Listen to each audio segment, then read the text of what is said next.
Hello, creating a lot of content. It was just light, and as soon as I hit the button, it got dark again. This is so strange.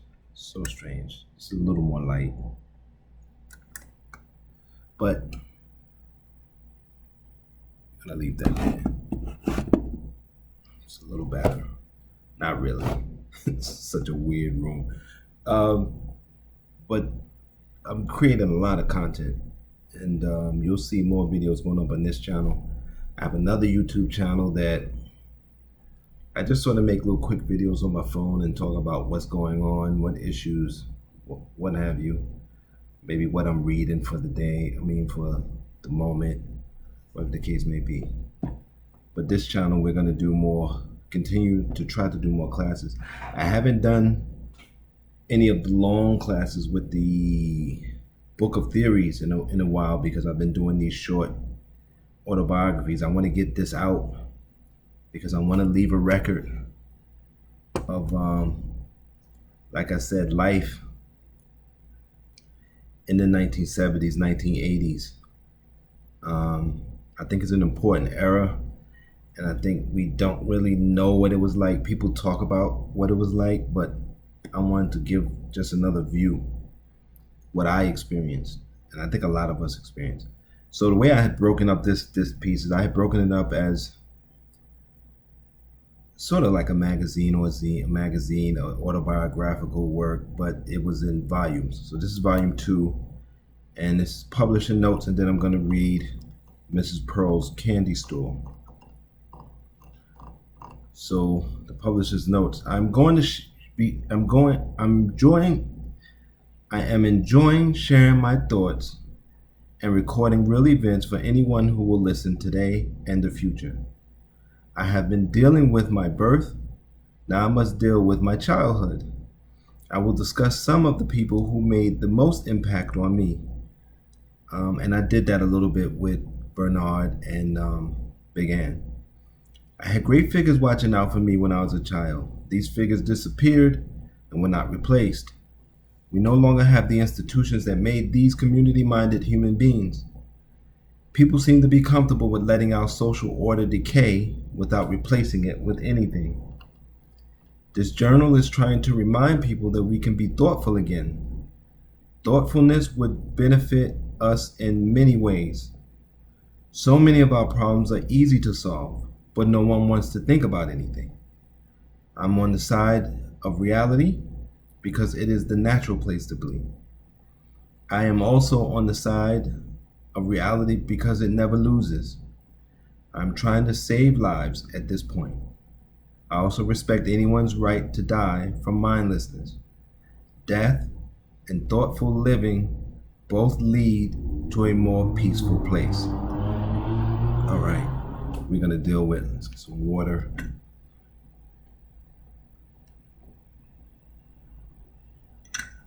Mrs. Pearl's Candy Store. Miss Pearl was the owner of a small candy store. Miss Pearl was our elder, but she kept herself in foxy condition. Before I get to the candy and cookies that Miss Pearl sold, I must say that a hair was never out of place and her nails were so long they curled. Miss Pearl always kept her nails painted. She was like an exotic grandmother to us. Miss Pearl sold penny candies and cookies, and I'm old enough to remember penny candy. I always enjoyed the barbecue corn chips and popcorn machine. I would get a small bag from Miss Pearl, put it under the opening in the machine, put my dime into the machine, press the button, and popcorn filled my bag. My friends and I would gather our change, go to get a huge box from the local mini market, go to Miss Pearl's store for the goods, then sit in those boxes. We would talk about the car we were going to drive when we grew up and where we would live. We had no idea that the war was being waged on us while we feasted on snacks. Prisons were being built to hold us. Drugs and guns were being prepared for our communities. No one warned us or protected us from the crack cocaine era. And as soon as the era was over, people pretended like it never happened. Mrs. Pearl also watched out for the children in the neighborhood. She asked about our general health and school situations. I think that more black children from the 1970s would have survived if our parents did more political and social work. There's a lot of errors in this, but they did not.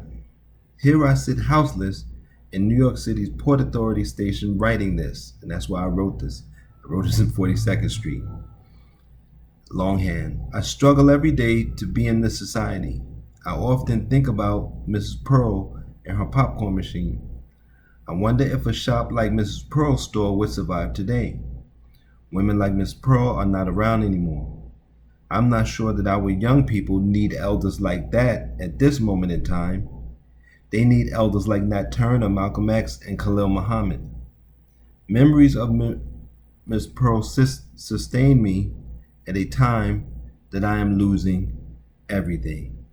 And I remember writing that night. I was in Port Authority, just sitting in the seat. You go upstairs and you sit and you pretend you're waiting for a bus. And you can write, a lot of bright lights, good people. You could charge your phone and everything on the 3rd floor up by the New Jersey buses. And that's when I was sleeping on the train. I would keep my notebook with me right on the bus, put my computer in storage. And then I had to go through hell to get this voucher. And I'm here, but I don't know how long. We'll see. They give it and they take it away quickly in New York City, especially when no one's in charge and no one knows how anything works.